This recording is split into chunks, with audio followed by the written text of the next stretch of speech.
teman-teman, saya di sini akan menjelaskan mengenai sistem kesehatan RRC. Saksikan sampai habis ya.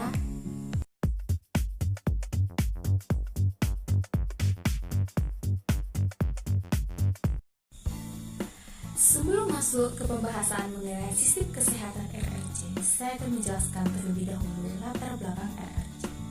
RRC adalah sebuah negara yang terletak di Asia Timur yang beribu kotakan Beijing.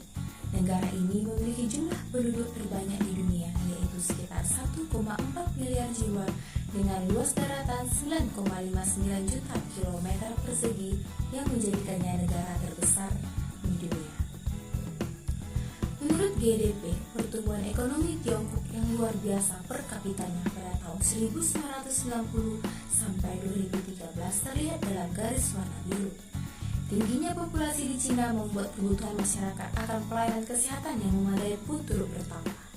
Menyiasati hal ini, pemerintah Cina melakukan identifikasi tantangan dan menetapkan strategi jangka panjang untuk menjawab tantangan tersebut.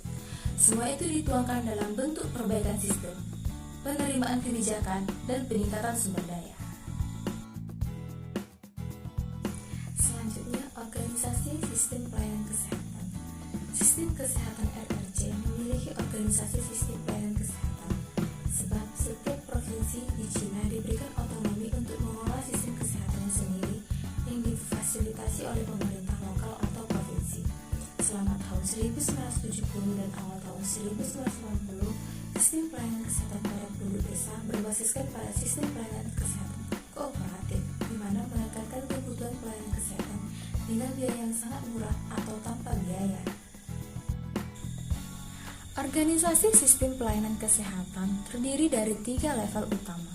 Yang pertama, Upper Dachshund Begay Health Station. Sistem ini berbeda pada tingkat desa, melibatkan penduduk desa sebagai tenaga kesehatannya. Penduduk desa dibagi menjadi beberapa subkelompok sesuai dengan kemampuan ekonomi dan setiap kelompok mempunyai health station. Health station terdiri dari tenaga kesehatan publik, dukun beranak, dan befort dokter. Befort dokter merupakan petani yang mendapatkan pendidikan dan pelatihan medis selama beberapa bulan. 2. Klinik kesehatan. Kepemilikan dan pengelolaan klinik kesehatan diselenggarakan oleh kelompok-kelompok tertentu. Tenaga kesehatan pada klinik ini bekerja penuh waktu untuk menetapkan pengobatan tradisional Cina dan pengobatan barat. Klinik ini ditujukan untuk menyediakan perawatan dasar dan operasi ringan. Yang ketiga, rumah sakit negara. Kepemilikan dan pengelolaan rumah sakit negara diselenggarakan oleh pemerintah pusat. Tenaga kesehatannya terdiri dari dokter umum dan dokter spesialis. Rumah sakit negara menetapkan pengobatan medis modern ini, menyediakan pelayanan kesehatan dan fasilitas yang kualitasnya baik. Jika dilihat dari segi lainnya, ada beberapa kenyataan dan juga perbedaan sistem kesehatan yang ada saat ini dan juga diterapkan di negara Cina. Di antaranya yang pertama, harga dan biaya pelayanan.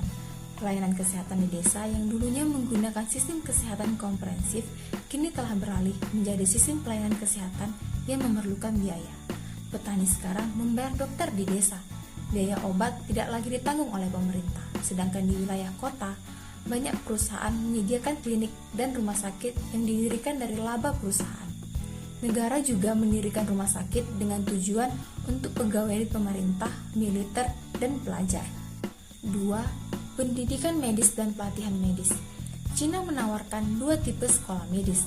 Sekolah dasar dalam jangka waktu 5-8 tahun, pelatihan lanjutan bagi tenaga medis yang ingin bekerja di rumah sakit kota, dan program 3 tahun tenaga medis yang ingin praktik di wilayah desa. Kurikulum sekolah medis di Cina mengajarkan pengetahuan kesehatan modern dan juga pengetahuan kesehatan tradisional. Yang ketiga, performa sistem. Masalah kesehatan utama di Cina sama dengan di negara industri lainnya, yaitu penyakit jantung dan kanker. Seperti di negara industri lainnya, perencanaan limbah industri menyebabkan timbulnya gangguan kesehatan. Sekitar 70% dari 5 juta ton air di sungai tercemar limbah bangunan industri setiap harinya.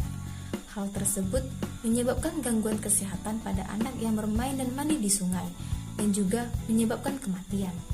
Selanjutnya, reformasi sistem kesehatan Cina dari tahun 2009 sampai 2011. Proses reformasi 2009 telah dikoordinasikan bukan dari Kementerian Kesehatan secara langsung, melainkan dari unit khusus langsung di bawah Dewan Negara. Reformasi kesehatan Cina mengakui kebutuhan untuk meningkatkan insentif di seluruh sistem. Misalnya, komponen kunci untuk memperkuat perawatan primer adalah dengan meningkatkan sistem penilaian kinerja bagi petugas kesehatan dalam pemerintahan hingga perawatan primer milik organisasi. Pada bulan April 2009, China Center Partai Komunis bersama dengan Dewan Negara Cina mengumumkan insentif reformasi kesehatan yang komprehensif dan juga mengeluarkan rencana reformasi kesehatan yang baru bernama Rencana Pelaksanaan Pemberdayaan Farmasi dan Kesehatan Reformasi Sistem 2009-2011. Pemerintah menghadapi 5 prioritas reformasi kunci untuk 3 tahun pertama reformasi. Yang pertama, mempercepat perluasan sistem asuransi kesehatan dasar. Yang kedua, membangun esensial nasional sistem daftar obat. Yang ketiga, meningkatkan pelayanan kesehatan primer melalui sistem baru dari lembaga penyedia. Yang keempat, mempromosikan pemerataan pelayanan kesehatan dasar publik. Yang kelima, memfasilitasi reformasi percontohan program di rumah sakit umum. Pada bulan Februari 2011, Kantor Umum Dewan Negara mengeluarkan rencana kerja utama untuk 5 reformasi kunci. Untuk Formas 2, menetapkan sistem obat esensial nasional di semua tingkat nasional. Sehubung dengan kebijakan yang relevan, pemerintah mengeluarkan peraturan tentang daftar obat esensial nasional dan mengeluarkan pedoman klinis pada obat esensial. Menurut rencana kerja 2011, sistem obat esensial akan mencakup semua pemerintah yang ditandai dengan industri kesehatan di tingkat awal. 3. Peningkatan pelayanan kesehatan primer di tingkat paling tinggi hingga paling rendah. Pemerintah pusat akan memberikan dukungan keuangan untuk membangun atau merenovasi 300 rumah sakit kabupaten, 1.000 rumah sakit kota, dan 13.000 perawatan kesehatan lokal. Lebih dari 5.000 siswa sekolah kedokteran akan disubsidi untuk bekerja di rumah sakit kota dan unit tentara tingkat paling dasar. Tujuannya adalah untuk memperkuat kapasitas tenaga kesehatan di daerah pedesaan. 4. Memperluas jangkauan pelayanan kesehatan dasar masyarakat.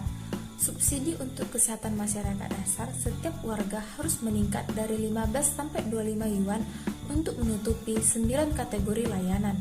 Rencananya adalah untuk terus memperluas cakupan pemeriksaan rutin untuk anak-anak, dewasa, dan ibu hamil, serta untuk terus menerapkan program kesehatan masyarakat yang utama seperti vaksinasi tambahan terhadap hepatitis B dan pencegahan penularan HIV/AIDS. Yang kelima, percontohan reformasi rumah sakit umum. Depkes bersama 4 departemen lainnya bersama-sama menerbitkan pedoman percontohan reformasi rumah sakit umum pada Februari 2010 yang menandai awal resmi dan reformasi percontohan hingga rumah sakit milik pemerintah. Demikian penjelasan dari saya mengenai sistem kesehatan RRC. Lebih dan kurang saya mohon maaf. Terima kasih.